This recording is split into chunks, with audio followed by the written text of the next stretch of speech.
అట్లా మీరు ఒక సినిమా తర్వాత ఒక సినిమా అద్భుతమైన సక్సెస్లు జరుగుతానంటే ఆలీతో సినిమా తీయటం అనేది రిస్క్ కదా, మీ కెరియర్కి రిస్క్ అని అనిపించలేదు ఆ రోజు? ఏమీ అనిపించలేదండి.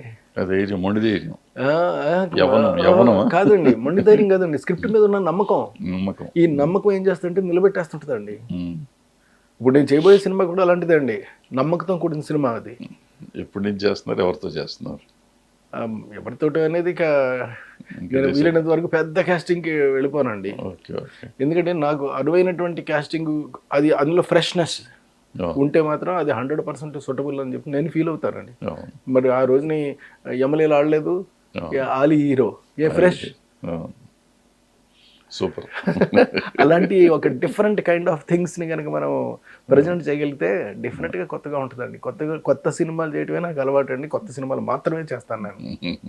Very good. ఇప్పుడు మీరు మ్యూజిక్ చేశారు కదా, బయట సినిమాలకి ఏమైనా చేశారా? ఫస్ట్ కొబ్బరి లేదు, బయట సినిమాలకి ఎందుకు చేయలేదో కూడా మీకు కారణం చెప్తాను నేను. ఎందుకు చేయలేదు అని అంటే, పెట్టి పట్టుకుని వెళ్ళి వాళ్ళ దగ్గర కూర్చొని వాళ్ళకి నచ్చినటువంటి రాగాలు కంపోజ్ చేసేటంత కెపాసిటీ నాకు లేదు. టెల్లింగ్ యూ వెరీ ఫ్రాంక్లీ అండి, ఓపెన్లీ. ఏమొస్తే అదే చెప్పుకోవాలి కదా, రాంది చెప్పుకోకూడదు, లేనిది అంతకన్నా చెప్పుకోకూడదు. అంచేత ఈ వాస్తవాన్ని మరిచి నేను బయట రికార్డింగ్ చేయటం అనేటటువంటిది కరెక్ట్ కాదని చెప్పి ఫీల్ అయ్యానండి. అన్ని సెన్సేషనల్ హిట్స్ ఇచ్చిన మీరు మళ్ళీ వేరే మ్యూజిక్ డైరెక్టర్లు ఎందుకు పెట్టున్నారు? 1-2 సినిమాలు పెట్టినట్టున్నారు కదా. పెట్టుకోవడానికి కూడా కారణం ఉందండి. అశ్విని దత్ గారు ఆయన అన్నాడు, ఆయన ఏమండి కొంచెం మ్యూజిక్ డైరెక్టర్ మారిస్తే బాగుంటుందేమో అన్నాడు ఆయన. మీ ఇష్టం అండి అన్నాను. అప్పుడు మణిశర్మ గారిని పెట్టామండి ఒక సినిమాకి. ఆ తర్వాత వేరే వాళ్ళని ఎవరినో పెట్టాము అంతే. కీరవాణి గారిని ఒక ఆయన పెట్టాము. ఇంకా అంత తర్వాత కూడా మళ్ళీ మానేసి నేనే చేయటం మొదలు పెట్టానండి. ఎందుకంటే నాకు ఒక సౌలభ్యం ఉందండి. నాకు ఏంటంటే చేసేటప్పుడే నాకు మ్యూజిక్ తెలుస్తుందండి. తెలిసినప్పుడు నాకు ఇగో ఈ ఫార్మేట్లో మనం వెళితే బాగుంటుంది కదా అలాగని చెప్పేసి నేను వెళ్తాను.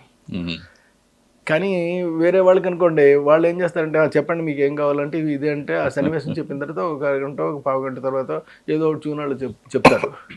నేను ఈ ట్యూన్ చెప్పడానికి నేను ఎప్పటి నుంచో ప్రాక్టీస్ చేసి ఉంటానండి. అందుకని కథ రాసినప్పటి నుంచి ఇక్కడ ఇలాంటి రాగం ఉంటే బాగుంటుంది. అందుకనే మీకు మ్యూజిక్ బాగా అతుక్కున్నట్టుగా ఉంటుంది సినిమాలో. మీరు ఒక ఎక్స్పెరిమెంట్ చేశారు, నాకు తెలిసినంతవరకు ఎవరు చేసి ఉంటారు.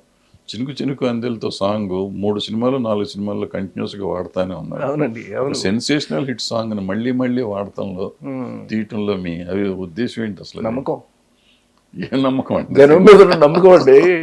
పరిస్థితులను ఎందుకంటే చూడసి వస్తారా?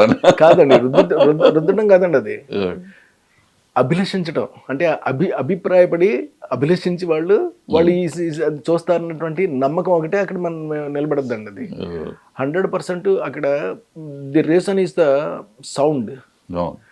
అంటే ఆ మ్యూజిక్లో ఉన్నటువంటి పవర్ అలాంటిదండి. ఏ మ్యూజిక్ అయినా సరే హైలీ పవర్ఫుల్ అయితే మాత్రం అది 100% మీకు ఎన్నిసార్లు అయినా చూస్తారండి. అంత అద్భుతమైన సాంగ్ సౌందర్య గారిని పెట్టి బాబుమోహన్తో సాంగ్ తీయటం ఏంటి అసలు? అది తర్వాత సెన్సేషనల్ హిట్ అయింది, మళ్ళీ తీస్తూ వచ్చారు. అసలు ఏంటి, ఎందుకు జరిగింది ఆ సాంగ్? ఏదో కొంచెం కృతజ్ఞతా భావంతో చేశాను అనుకోండి. బట్ బాబుమోహన్ చాలా నైస్ పర్సన్ అండి. ఆయన చాలా ఏదో నేను రిక్వెస్ట్ చేస్తే ఆ పని చేసి పెట్టాడు ఆయన. అది కూడా సినిమాలకు సంబంధించిందే అండి. చేత మళ్ళీ ఇంకా ఆ లోతులన్నీ ఎందుకు వచ్చింది తెలుసుకోవడం ఇదంతానండి. అక్కడ అది లోతులు మనకు ఎందుకు, కానీ జనరల్గా ఒక కమెడియన్తో, అది కూడా బాబుమోహన్ గారు లాంటి ఆయనతో చేయటం అంటే ఆ పర్టికులర్ సాంగ్ చేయటం ఒక ఎత్తు, చేసినాక సెన్సేషనల్ హిట్ అవటం అంతకంటే గొప్ప విషయం. విత్ స్టెప్స్ మళ్ళీ దాన్ని రిపీట్. అంటే ఎప్పుడైనా సరే మనం ఒక కమెడియన్ని మనం సెలెక్ట్ చేసుకున్నప్పుడు అతనిలో ఏదన్నా ఒక స్వింగ్ని మనం చూడాలండి. చూడగలిగితే మాత్రం డెఫినెట్గా ఆ స్వింగ్ని మనం ప్రజెంట్ చేయగలిగితే 100% అది బాబుమోహన్ దగ్గర ఉంది ఆ స్వింగ్, అది గుర్తించాను.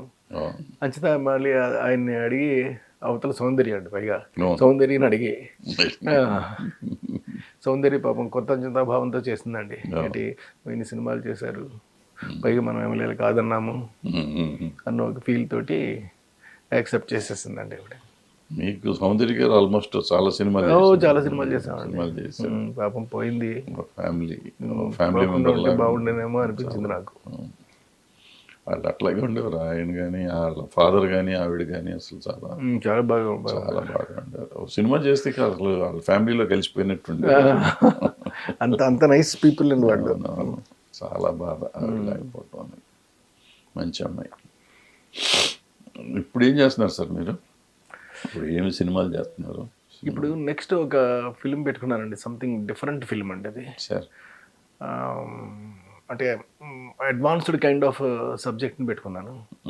పెట్టుకుని దాన్ని చేస్తున్నానండి. అంటే హైలీ అడ్వాన్స్డ్ అండి అది.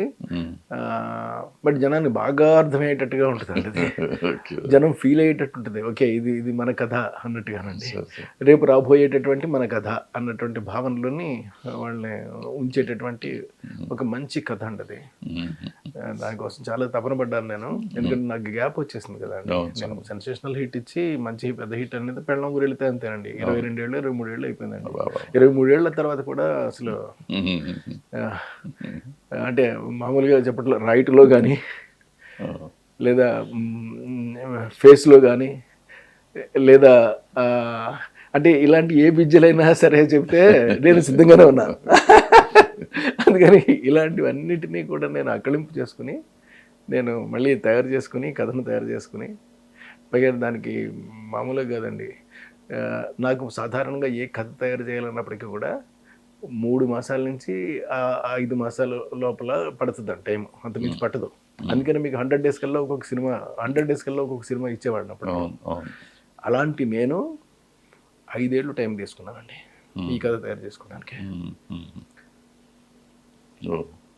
తయారు చేసుకుని గ్రాఫిక్స్ అన్నీ ఉంటాయండి ఇందులో. ఒక డిఫరెంట్ కైండ్ ఆఫ్ అట్మాస్ఫియర్ అంతా ఉంటుందండి ఇందులో. ఇలాంటి అంటే 3 మాసాలకు ఒక కథ తయారు చేసే నేనే 5 ఏళ్ల పాటు టైం తీసుకున్నాను అంటే ఆలోచించండి మీరు ఎంత పాలిష్ చేస్తుంటాను. అందుకే డైలాగ్ కూడా రాసేసానండి, పేపర్ ఎడిటింగ్ చేసేసానండి. ఇలా ఒకటి కాదు, ఎవ్రీథింగ్ అండి, ఇంక్లూడింగ్ మ్యూజిక్తో సైతం రెడీ అయిపోయాను. డైలాగ్స్ రాసేసాను.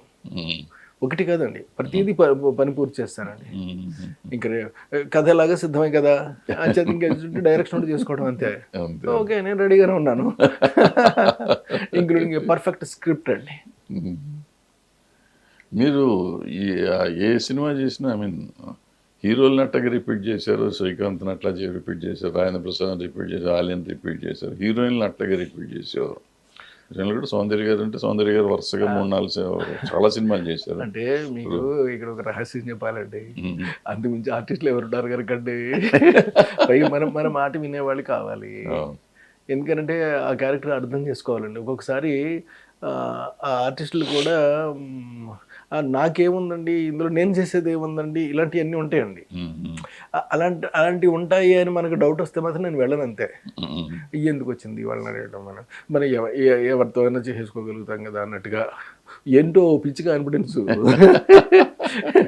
ఒక నమ్మకం అంతే చేసేయడమే.